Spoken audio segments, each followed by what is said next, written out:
Hello students, welcome to Smriti IAS. इस महीने की वीकली करंट अफेयर से शुरू करते हैं।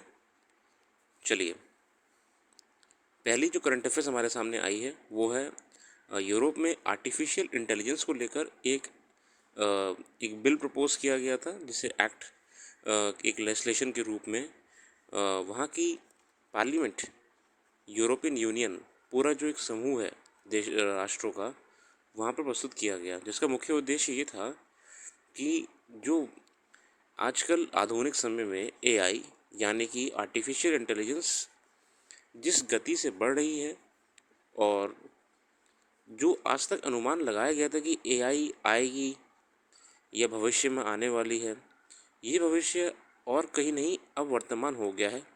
आर्टिफिशियल इंटेलिजेंस वर्तमान में आ चुकी है और इसका जो इम्पैक्ट है वो हर सेक्टर में, टेक्नोलॉजिकल सेक्टर्स में देखा जा रहा है, जिसे यूरोपियन यूनियन ने अपने संज्ञान में लिया और उन्होंने ये इसमें कहने का प्रयास किया है अपने इस रेगुलेशन में कि आर्टिफिशियल इंटेलिजेंस के आने से बहुत सी टेक्नोलॉजीज़ ऑब्सोलीट होने वाली हैं, बहुत सी जॉब्स भी ख़त्म होने वाली हैं, और सबसे बड़ी बात कि एआई से ख़तरा भी है। एआई से ख़तरा ये है कि एआई के होने से कोई भी कंट्रोल जो रेगुलेटर्स हैं वो ख़त्म हो जाता है, क्योंकि एआई टोटली ऑटोनॉमस वे में काम करता है। आज तक कोई भी, अगर आप इंफॉर्मेशन टेक्नोलॉजी की बात कर रहे हैं, आईटी की बात कर रहे हैं या कोई भी सॉफ्टवेयर की बात कर रहे हैं, तो वो किसी न किसी प्रोग्रामर के कंट्रोल में होता है, एआई कंट्रोल में नहीं होता है। आगे आते हैं। पहला जो जिक्र करा गया है कि application and systems that create an unacceptable risk, such as government-run social scoring of type used by China, are banned.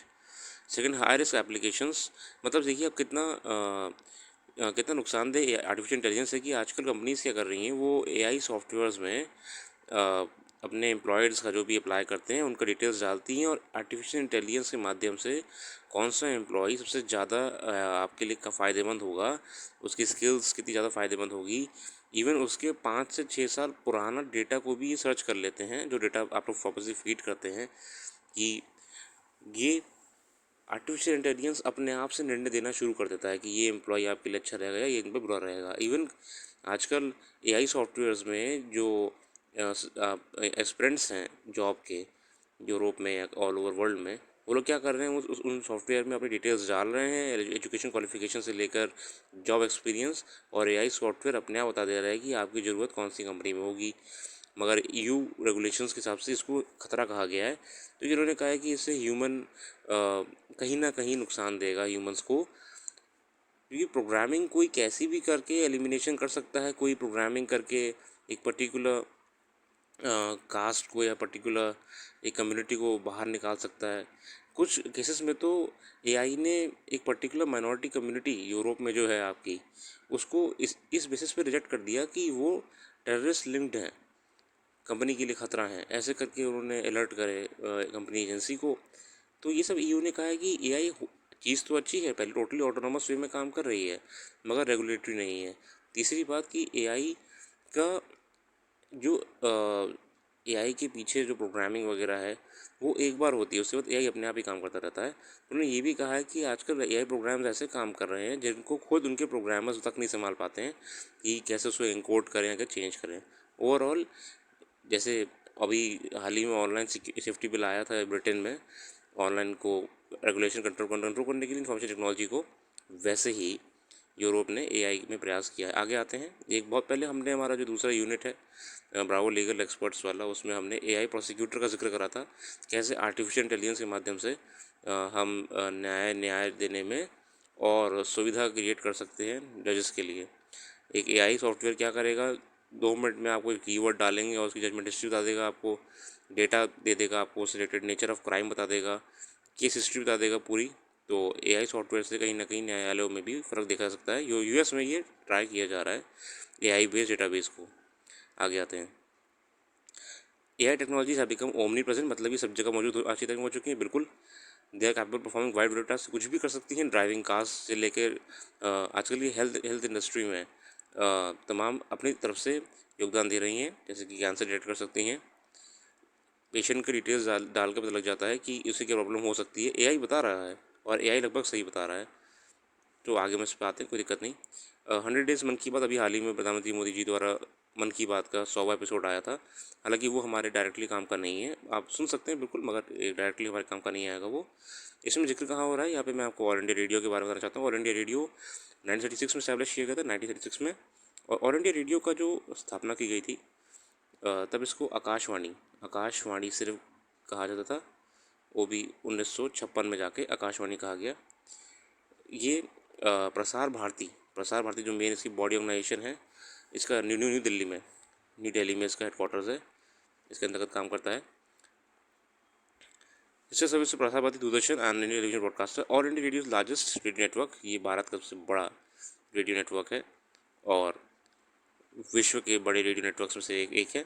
आगे आते हैं, इसका मोटो क्या है, बहुजन हिताय बहुजन सुखाय। ऑल इंडिया रेडियो का है ये, मतलब सबके हित में सबके सुख में, कोई दिक्कत नहीं। आगे फेमा एक्ट के बारे में आते हैं। फेमा एक्ट के बारे में क्या आ रहा है कि यहाँ पे the enforcement directed carried out searches at premises of Byju Raveendran. अभी हाल ही में बाइजू रविंद्रन जो आपके बाइजूस के फाउंडर हैं, वहाँ पे रेड करी थी ईडी ने। तो कौन से, क्योंकि ये आरोप लगाया गया था कि उन्होंने फॉरेन कंट्री से बहुत चंदा वगैरह लिया है या डोनेशंस लिए हैं, जिससे वो बेसिकली पॉलिटिकल मोटिव में काम करने वाले हैं। मतलब कंपनी को इन्वेस्टमेंट दी वाइट चैनल से। मैंने दिखाया कि मैंने किसी कंपनी को इन्वेस्टमेंट दी है इंडिया में, मगर मेरा ऑब्जेक्टिव ये था कि मैं उसे पॉलिटिकली सपोर्ट करवाऊँगा उसके माध्यम से। तो इसलिए रविंद्र जी की ईडी रेड पड़ी थी, जिसको FEMA act, foreign exchange management act, FEMA. ये बेसिकली एक्ट यही फॉरेन एक्सचेंज, फॉरेन का जो भी लेन देन होता है, इवन अगर आप भी कभी किसी को फॉरेन में पैसे भेजते हैं तो एक फॉर्म भरवाया जाता है, आजकल डिजिटल फॉर्म भरवाया जाता है। जैसा किसी को अगर आप 50,000 से ज़्यादा या बेसिकली 1 लाख से ज़्यादा का अमाउंट लेते हैं या भेजते हैं, तो आपको फेमा रेगुलेशन में साइन करना पड़ता है कि आप क्यों भेज रहे हैं और आपका खुद का स्टेटमेंट क्या है बैंक का, देखने के लिए कि आप कहीं ये तो नहीं कि इलीगल काम कर रहे हैं, जिसे फंडिंग ले रहे हैं देश में अशांति फैलाने के लिए। ये 1999 में चालू किया गया था। आपको ये ज़रूरी है फेमा एक्ट के बारे में, टू द पॉइंट जो रहेगा, ये 1999 1999 में चालू किया गया था। इसका हेड ऑफिस बेसिकली दिल्ली में है। मतलब ईडी देखता है फेमा एक्ट को, ये ध्यान रखना। सीबीआई नहीं देखता है, सीबीआई ईडी को मदद करता है इन्वेस्टिगेशन करने में, क्योंकि सीबीआई भारत की सबसे बड़ी इन्वेस्टिगेटिव बॉडी है। तो कहीं पे अगर सीबीआई लिखा हुआ है तो वो हेल्प करता है। मगर अगर आप बोले कि फेमा की पेरेंट बॉडी कौन सी है, कौन सी बॉडी को डायरेक्टली अथॉरिटी है फेमा के तहत कार्रवाई करने की, तो वो ईडी है, एनफोर्समेंट डायरेक्टरेट है, ठीक है ना। अभी हाल ही में इसके जो अध्यक्ष थे सीबी के चीफ, इनको लेकर कंट्रोवर्सी हुई थी। क्या मुझे उनका नाम बता सकते हैं? नाम उनका, मैं सरनेम बता रहा हूँ, मिश्रा है। इनको लेकर कंट्रोवर्सी ये हुई थी कि इनको फिर से तीसरा टर्म रीअपॉइंट किया गया है, मतलब इनको सरकार रिटायर ही नहीं कर रही है। तो सुप्रीम कोर्ट ने ये कहा था कि क्या ये इतने ज़्यादा सक्षम व्यक्ति हैं कि इनको हटाया ही नहीं जा रहा है और इनको सर्वेसर्वा बना दिया गया है। क्या पूरे ईडी में कोई व्यक्ति है ही नहीं जो इनको रिप्लेस कर पाए? और कल को अगर ये रिटायर हो जाते हैं 2023 के बाद, तो क्या ईडी व्यवस्था पूरी पस्त हो जाएगी? तो कोई इशू नहीं है, इस पर आप देखिएगा कि क्यों इनका, पहले इनका नाम बताइएगा मेरे को आप कि इनका नाम क्या है। दूसरी बात कि ईडी को लेकर क्या डिस्प्यूट चल रहा है, और गवर्नमेंट की जो रीअपॉइंटमेंट की पॉलिसी है, क्या ये सही है? जो सरकार बार बार अधिकारियों को रीअपॉइंट कर दे रही है, बार बार कर दे रही है। आगे आते हैं, गम अराबिका का जिक्र इस हफ्ते हुआ था। बेसिकली ये एक अकाशिया ट्री है सेनेगल में, और ये बहुत ही यूनिक और एक्जॉटिक टाइप का गम है। ये कोल्ड ड्रिंक इंडस्ट्री, जो कोको कोला पीते हैं, स्प्राइट, लिम्का, 7 अप पीते हैं, ये उसके लिए बहुत एक मेन इंग्रेडिएंट है। ये इतना मेन इंग्रेडिएंट है कि जितनी भी कंपनीज़ हैं इसको इकट्ठा करके स्टॉक्स बना कर इस समय पाइल अप कर रही हैं।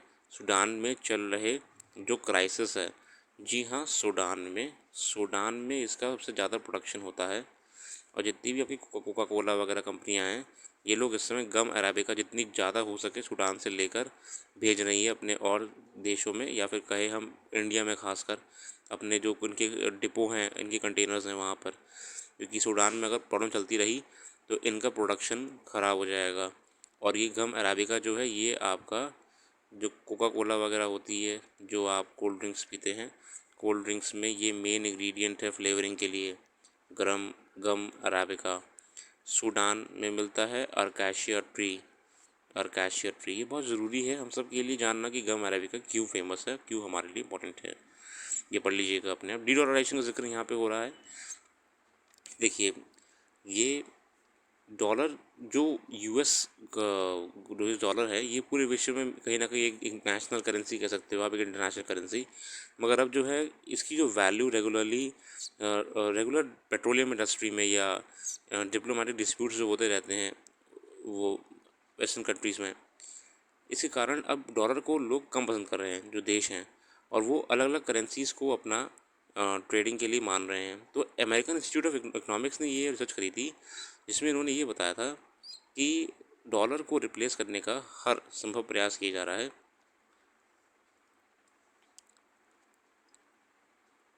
देखिए अब एक Russia, Brazil, India, China, South Africa ने मिलके भी जिक्र करा था कि एक नई करेंसी लॉन्च की जाए डॉलर की जगह पे, जो हम लोग देखिए करेंसी क्या होता है, कागज़ होता है।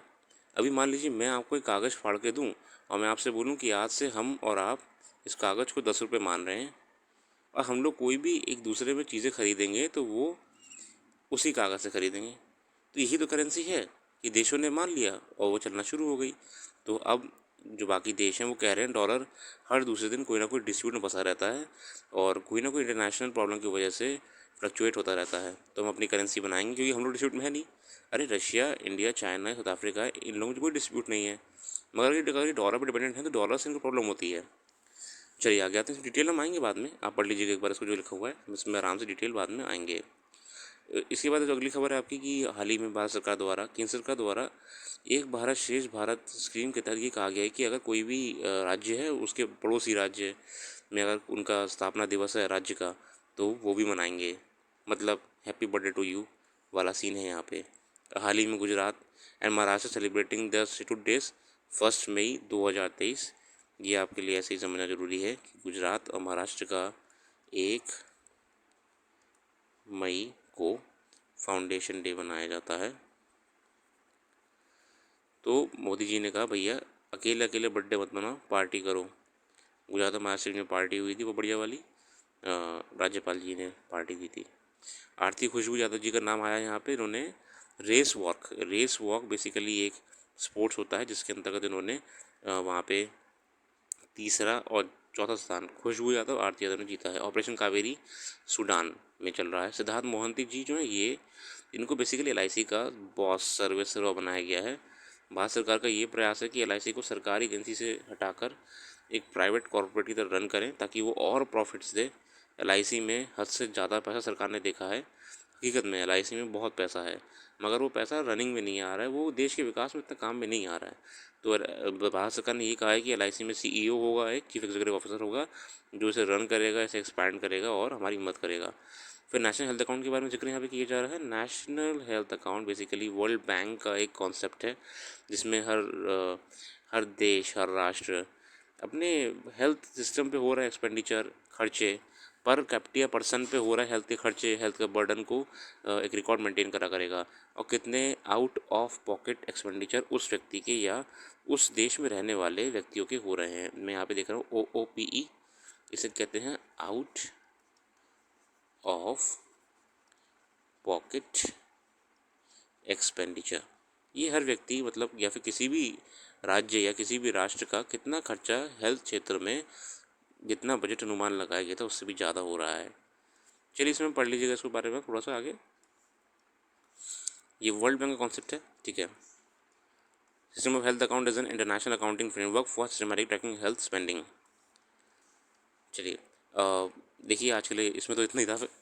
अगर आप लोग को पसंद आ रहा है तो आप जो हमारे और अगर आप देख पा रहे हैं यहाँ पे नीचे जाएंगे तो आपको पुराने जितने भी पोस्ट डाले गए हैं उसमें डिटेल एक्सप्लेनेशन दे रखा है, तो आप इन्हें पढ़ सकते हैं। और अगर और पसंद है तो लाइक करके छोड़ दीजिए, तो हमें और अच्छा लगेगा कि आपको हमारे पोस्ट पसंद आ रहे हैं। और स्टूडेंट्स करंट अफेयर्स बहुत ज़रूरी है रेगुलर पढ़ाई कंटिन्यू रखने के लिए। आज के लिए मैं इतना ही रखता हूँ, यहीं पे मैं रुकूँगा। कोई भी करंट अफेयर जैसे आप देखिए हाल ही में मैंने ये ब्लू बगिंग को लेकर एक पोस्ट डाला था। ब्लू बगिंग आपने अगर पड़ा हो तो ये अब हैकर्स एक नए तरीके से, मैं दिखाता हूँ इसमें, देखो ये 3 तारीख का पोस्ट आ गया मेरे सामने, मेटी कम्युनिटी इसमें मेंशन करा हुआ है मैंने। ब्लू बगिंग इसमें, सॉरी इसमें मेंशन नहीं है, कोई दिक्कत नहीं, कुछ एरर हो गया होगा। चलिए ओवरऑल ब्लू बगिंग बेसिकली क्या है, मैं वैसे बोल दे रहा हूँ। ब्लू बगिंग हैकर्स जो हैं आजकल, ये जो ब्लूटूथ कनेक्शन होता है इसके माध्यम से अब मोबाइल फ़ोन्स को या लैपटॉप सॉफ्टवेयर डिवाइसेस को हैक करने का प्रयास कर रहे हैं। अगर आपका ब्लूटूथ डिस्कवरेबल है तो ये क्या करते हैं, ये लोग उससे आपका पूरा डिवाइस, जो आपका डिवाइस है उसे हैक कर सकते हैं। इसके लिए जो बेसिकली यूएस वगैरह में और यूरोप में एडवाइजरी जारी की गई, उसमें साफ साफ ये कह दिया गया कि अगर आप ब्लूटूथ इस्तेमाल नहीं कर रहे हैं तो प्लीज़ उसको ऑफ़ कर दीजिए। बस आप इतना ही फ़िलहाल कर सकते हैं जब तक कोई मोबाइल कंपनी इसको लेकर एक स्ट्रिक्ट फायरवॉल या कोई सेफ्टी सॉफ्टवेयर आती है। तो अगर आप अन्यथा, इवन ब्लूटूथ के लिए कहाँ, आप देखिए यूएस की जो सबसे हाईएस्ट एजेंसी है CIA, आप जिसे आप कहते हैं, CIA ने बहुत महीनों पहले, कुछ करीब में कहा से 10 से 12 महीने हुए होंगे, एक छोटा सा एक कॉन्फ्रेंस रखा था। उसमें उन्होंने ये कहा था कि हैकर्स बहुत एडवांस हो गए हैं और हैकर्स मतलब दुनिया भर का काम कर रहे हैं। अगर आपको हैकर से बचना है तो पहली बात, अगर आप इंटरनेट यूज़ नहीं कर रहे हैं अपना इंटरनेट, अगर आप इंटरनेट यूज़ नहीं कर रहे हैं अपना, तो बंद कर दीजिए उसको। उन्होंने साफ साफ कहा था कि हैकर से बचने के लिए आप कितने भी सॉफ्टवेयर एंटीवायरस लगा लीजिए, कितना भी फायरवॉल लगा लीजिए, वो किसी न किसी तरीके घुस ही जाएंगे।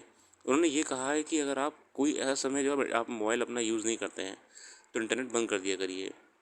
उससे क्या होगा कि जनरली हैकर्स जो होते हैं वो हैक करने वाला काम तब करते हैं जब वो देखते हैं कि यूज़र अपना मोबाइल नहीं चला रहा होता है, क्योंकि वो कोई ना कोई एप्लीकेशन खोलते हैं अपने आप, तो एप्लीकेशन ऊपर आ जाती है नोटिफिकेशन में कि एप्लीकेशन रनिंग हो रही है। तो यूज़र कहीं ना कहीं अलर्ट भी हो जाएगा कि यार ये मतलब खोली नहीं एप्लीकेशन, या बंद कर देगा उसको।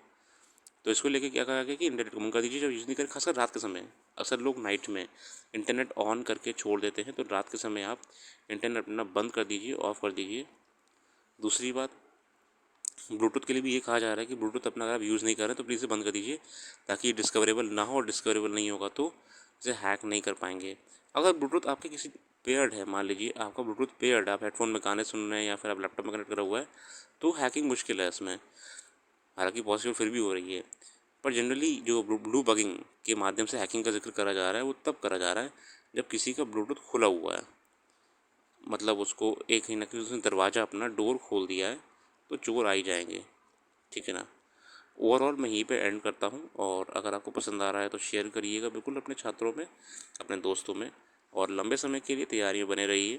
WCAP weekly current affairs in brief regularly आती रहती है बीच में, क्योंकि कई छात्रों के एग्ज़ाम चल रहे थे, तो टारगेट बैचेस में बिजी था। टारगेट बैचेस में बिजी होने के कारण मैं रेगुलरली वीडियो अपडेट नहीं डाल पा रहा था। अब मैं वीकली करंट अफेयर्स जो है, और जो डिटेल